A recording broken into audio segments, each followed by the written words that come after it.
Hello and welcome back to What the If. This is a what if video series where I tell you what I think would happen in My Hero Academia if Deku was born with his father's fire-breathing quirk. If you missed part 1, there's a playlist on my channel for you to watch the whole series. Also, I wanted to start a question of the day, so in the comments tell me which student would you want to see have All for One if Deku didn't have it.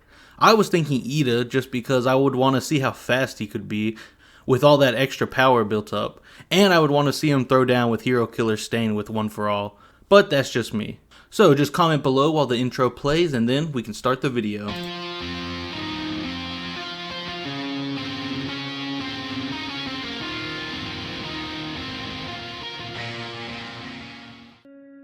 With Deku being accepted into Class 1A, he is one step closer to accomplishing his goal of being the top hero.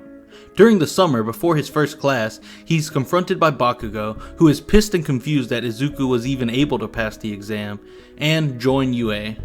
Bakugo tells him, "You're just an annoying bump on my road to being the top hero. I don't know how you made it in with your weak quirk, but you better leave before you embarrass yourself, or me, just for being from the same school as you." Deku tells him he will keep trying to become a hero because of the people who do believe in him.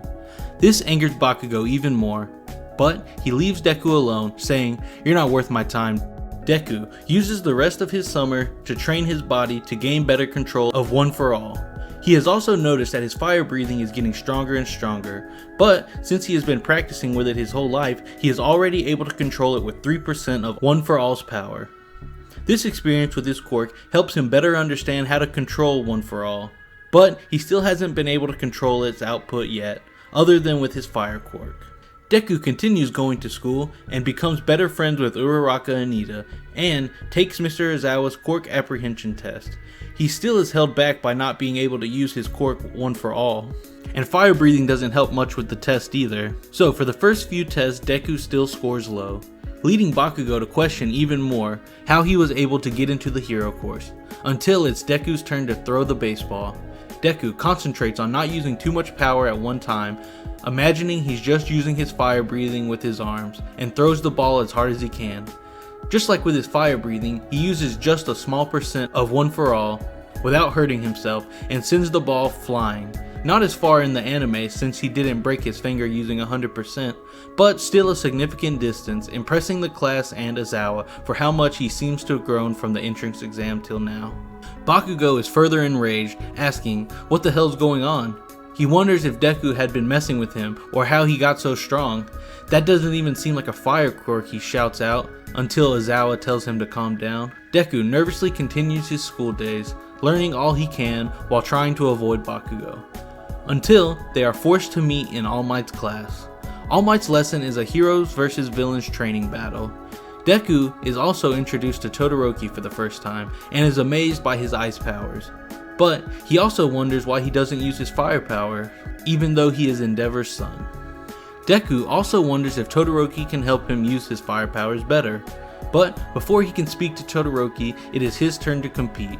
He and Uraraka are on the hero side, while Bakugo and Ida are on the villain side. Bakugo bumps into Deku, whispering how he plans to beat Deku if he tries to stop him from winning this exercise. Bakugo tells him, "Just roll over and die like the annoying bug you are." But Deku finally speaks up, saying, "No, Kachan, I'm not going to give up. I'm going to fight you, and I'm going to win." Bakugo's cocky smile fades into an angry sneer as he goes to take his spot guarding the practice bomb.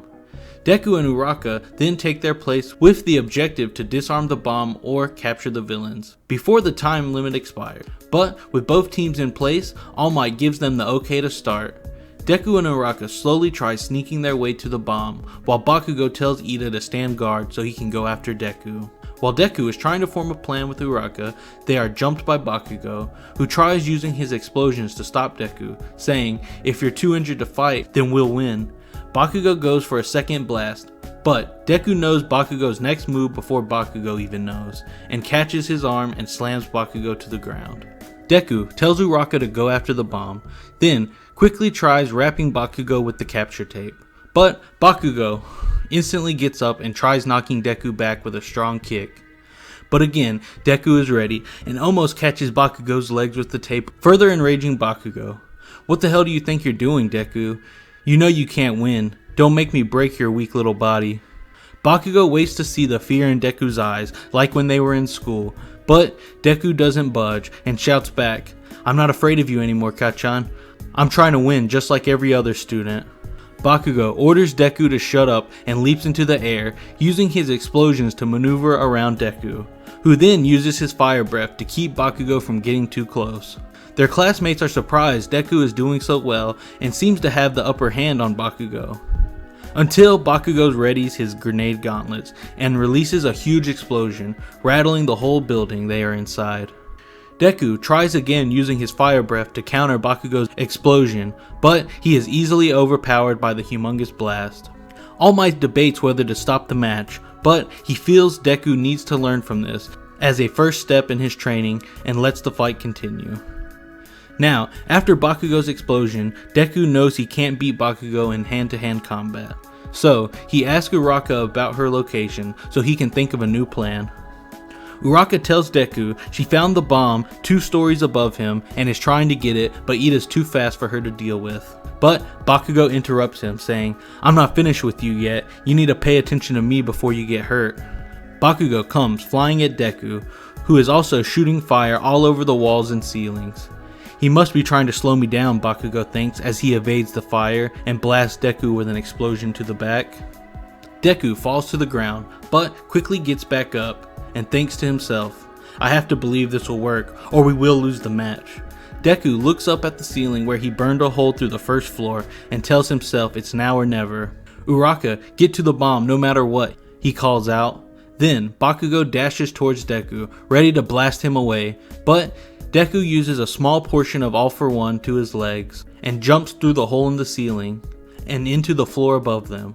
Bakugo sees this and is surprised, but ready to follow after him until Deku unleashes a blazing gust of wind and fire from his mouth, much too hot and powerful for Bakugo to follow through. The pressure from his fire breath then sends Deku through the second floor and into the bomb room. Ida is startled by Deku bursting through the floor and stops to see what is going on. But Uraka follows Deku's idea and keeps going for the bomb. Finally, Ida realizes what's going on and looks back at Uraka, who is almost to the bomb. He readies himself to run, knowing he's still fast enough to reach the bomb before Uraka can. But Deku grabs onto Ida's legs, trying his best to hold him in place, giving Uraka enough time to capture the bomb as time expires. All Might gladly calls out that the hero team wins, as the classmates cheer on the heroes. Deku is exhausted and hurt, but he was able to jump without breaking his legs, just spraining his knee and one of his ankles. Bakugo is shocked and on the verge of going crazy when All Might steps in, assuring him he did a great job and just got overconfident. Deku is taken to Recovery Girl to heal, while the rest of the class takes their turn. Bakugo's rivalry continues to grow with Deku, as he decides even though Izuku is a wimp, and below him, he won't get caught by surprise again by not taking Deku or anyone else seriously. He promises himself to win at all costs going forward. The school year continues on, with everyone growing and getting stronger, until Mr. Ozawa plans a trip to the USJ building for some combat training, where, unknown to the teachers, several villains are planning to attack the school in an attempt to kill All Might. That's all for today. Remember to leave a like if you got this far and subscribe if you want to see whenever I post all my videos. Also, don't forget to answer the question of the day. Thanks for watching, and I'll talk to y'all soon.